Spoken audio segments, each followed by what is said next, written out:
En la historia periodística, que es la base de la historia que luego irá a los textos y se convertirá en la historia del Perú, hay enormes vacíos. Hay vacíos por desinformación, por falta de información o porque no saben nada y rellenan ese vacío con cualquier cosa. Voy a contarles un secreto que muchos periodistas conocíamos, pero nadie creyó que era cierto, que ese secreto podía convertirse en realidad.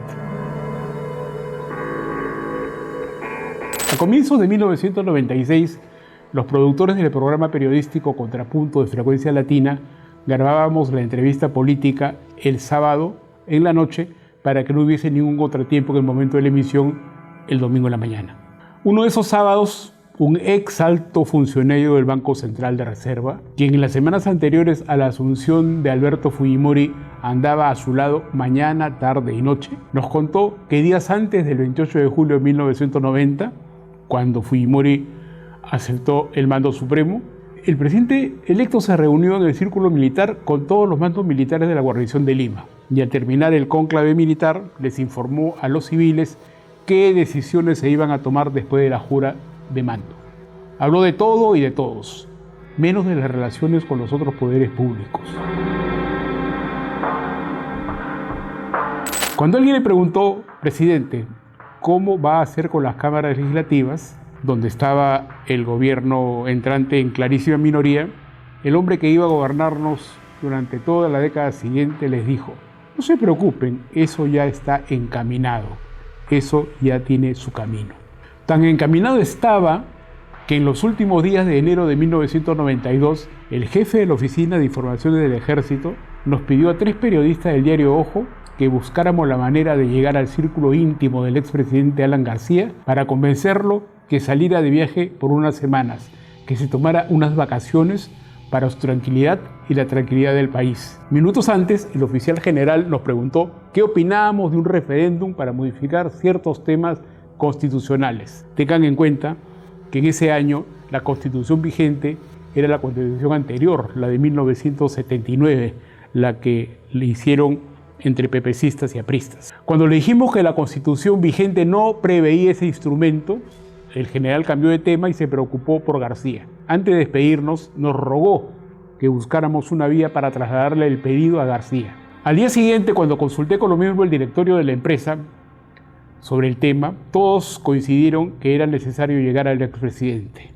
Tras algunas semanas intentando llegar a García, al final logré hablar con uno de sus más allegados, a quien le transmití el encargo del oficial del ejército que hablaba a nombre de todas las Fuerzas Armadas.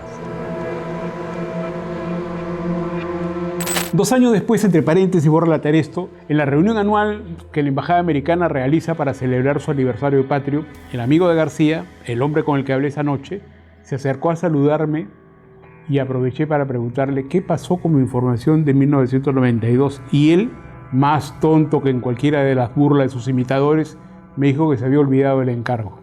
A partir de eso yo pregunto, ¿a quién se le ocurrió que un tipo tan insignificante como Gustavo Gorriti era el objetivo militar más importante de un autogolpe que dejaría huellas y heridas en la historia nacional? ¿Cuál de los pelotones encargados de vigilar a los objetivos de alto perfil, como García, tuvo la desafortunada idea de perseguirlo por los techos de Chacarilla, cuando el alto mando militar había decidido apostar por su autoexilio? Y lo más increíble, ¿quién decidió detener a Jorge del Castillo en un buque de la Armada cuando los militares que planificaron el autogolpe habían apostado doble contra sencillo que él era el destinado a provocarle la paranoia a García para que ponga pies en polvorosa? Esos misterios no han sido revelados y creo que no se revelarán. Por lo menos el general que nos transmitió esa información en el verano del 92 ya murió. Y uno de los que estaba conmigo también.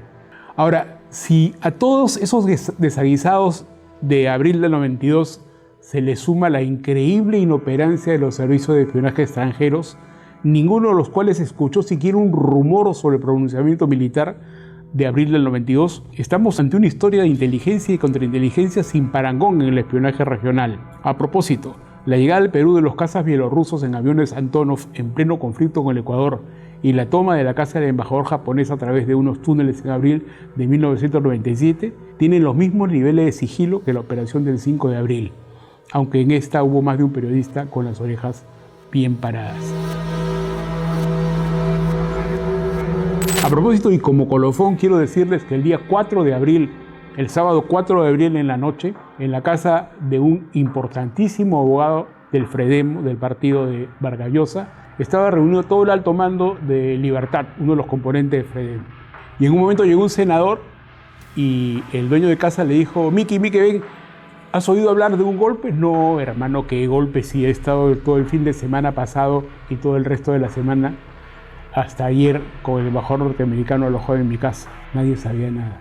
Esa fue una operación de inteligencia extraordinaria o contó con el paraguas de los servicios de inteligencia americanos que querían que se diera el golpe militar. Algún día alguien escribirá la parte que nosotros no podemos responder. Gracias.